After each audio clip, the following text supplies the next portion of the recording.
존경하는 박상혁 간사님 질의해 주십시오. 마지막 질의입니다. 오전. 예, 박상혁 의원입니다. 방금 존경하는 천하람 의원님의 질문에 이어서 계속 묻겠습니다. 저는 조금 전 권성동 원내대표의 발언은 즉 헌법재판관 3인을 임명해서 탄핵 심판을 진행하면 무효화될 수 있다. 이 말은 드디어 국민의힘 내란 동조 세력인 국민의힘의 본심이 드러난 이야기라고 생각합니다. 즉, 이 탄핵 심판 자체를 무효하고자 하는 그런 본심을 드러냈다고 생각하고 극우 세력에게 선동의 빌미를 제공한다고 생각하는데 후보자께서 어떻게 생각하십니까?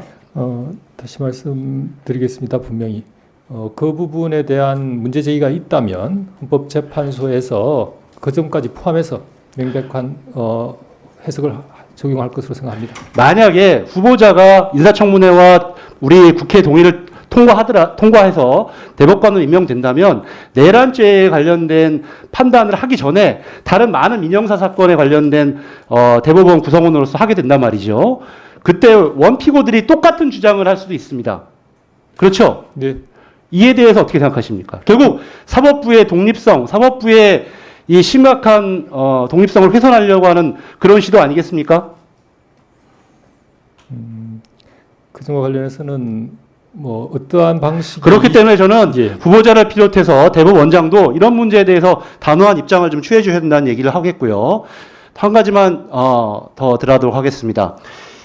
오늘 방금 김영현 씨가 또 한 번 이 궤변을 늘어놨는데 그중에서 대표적인 것이 부정선거론입니다. 아까 존경하는 동료 의원님들이 이 선거 관리 해보셨냐 이런 걸 물어봤는데 이 고성군 선관위원장도 해보셨죠? 우리 후보자? 예, 그렇습니다. 예, PPT 하나만 띄워보시죠.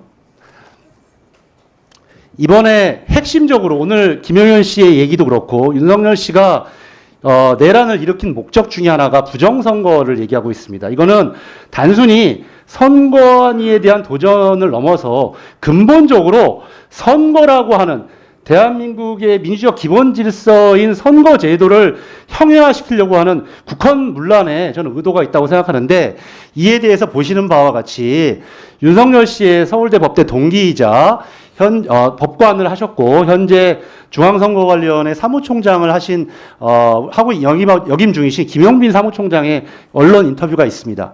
즉 실물 투표에 기반한 우리 선거 제도화에서는 이런 자체가 근본적으로 불가능하다. 이 얘기가 가능하려고 한다면 수많은 사람들의 내부자들, 많은 사람들이 여야 참관인 IT 전문가 심지어 아시는 바와 같이 각 지역 선관위 위원장은 누가 담당하고 있습니까, 후보자?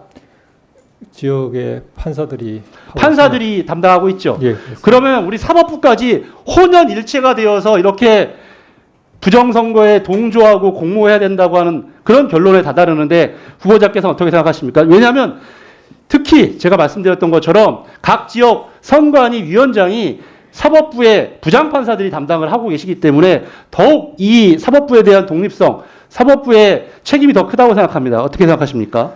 제가 겪었던 선거 관리 시스템이나 그 내용들에 비춰보면 저는 결론적으로 위원님 말씀하신 내용에 저는 동의합니다. 그리고 우리 형법에서 이 어떤 죄를 저질렀을 때 시기와 종기 뭐 이런 부분을 다투지 않습니까? 이를 네. 시기와 종기를 다투는 법률적 실익은 뭡니까? 시기는 소위 말하는 실행의 착수라서 그 범죄의 착수 시점이고 종기를 논하는 이유는 종기에 도달하지 못하면 이제 미수가 되고 종기에 도달해야 기수가 된다. 아마 그런 법률적 의미는 있는 것 같습니다. 그 12.12 군사 반란과 관련된 우리 대법원 판례에서 네. 그 당시 81년도 1월에 있었던 계엄 해제를 그 내란의 종기로 보았던 걸 알고 계시죠? 거기까지는 정확하게는 제가 아까도 모르겠습니다. 우리 존경하는 서병원 의원님 질문도 좀 있었습니다만 이것이 지금 내란 상태가 지속되고 있는 것이 아닌가라고 하는 걱정과 우려들이 있습니다. 왜냐하면 당시 국무회의가 정상적으로 열리지 않았습니다. 그런데 한덕수 권한대행은 그 당시에 국무위원들을 연락해서 11명의 정족수를 채우려고 했던 의도를 보였습니다. 만약에 국회에서 적법하게 해제하지 못했다면 그 국무회의를 부서도 되지 않고 전혀 기록도 남겨도 없었던 국무회의를 가지고 적법하게 국무회의가 심의가 되어서 계엄이 되었다라고 하는 일종의 알리바이를 만들려고 했다라고 저희들은 생각을 하고 있습니다. 또한 가장 중요하게는 조금 전에 얘기했던 헌법재판소 재판관에 대한 임명 문제에 대해서도 국회로 그 몫을 돌리고 있고, 특히 상설특검, 이 내란 문제와 관련된 상설특검에 대해서도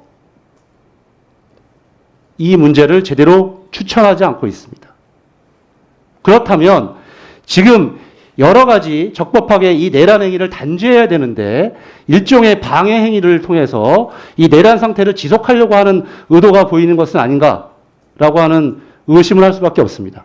또한 계엄 해제 이후에도 윤석열 씨는 한 번도 이 사건에 대해서 반성한 적이 없습니다. 자신의 정당성만을 강조하고 있습니다.